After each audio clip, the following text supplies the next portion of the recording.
مرحبا بكم متابعينا الكرام. إذا أمطار غزيرة وعواصف رعدية قوية نسبيا متوقعة مساء اليوم الجمعة بكافة المناطق الوسطى والشرقية للوطن، وستلتحق تدريجيا فجر يوم غد السبت بكافة المناطق الغربية للوطن الساحلية منها خصوصا، مع خطر تشكل السيول وتساقط حبات البرد من الحجم الصغير والكبير. لذلك الحيطة والحذر مطلوبة وبشدة طيلة 24 ساعة القليلة المقبلة بكافة المناطق الشمالية من الشرق إلى الغرب. أما بالنسبة للولايات المعنية بالأمطار الغزيرة مساء وليلة اليوم الجمعة، هي كل من البليدة، البويرة، تيزي وزو، بجاية، سطيف، بومرداس، العاصمة طيبازا، المدية، عين الدفلة، تسمسيلة، برج بوعريريج، قسنطينة، جيج، الميلة، سكيكدا، عنابة، الطرف، قالما، سقهرة، سرعود بمناطق متفرقة من المسيلة، الجلفة، البواقي، تبسة، خنشلة وباتنا.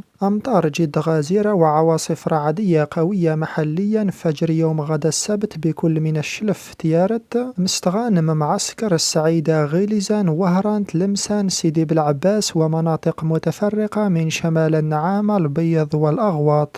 وللعلم ستستمر هذه العواصف الرعدية القوية إلى غاية يوم الجمعة 9 جوان 2023 على الأقل، مع كميات ضخمة جدا من الأمطار في بعض المناطق وخطر عودة الفيضانات والسيول لبعض الولايات.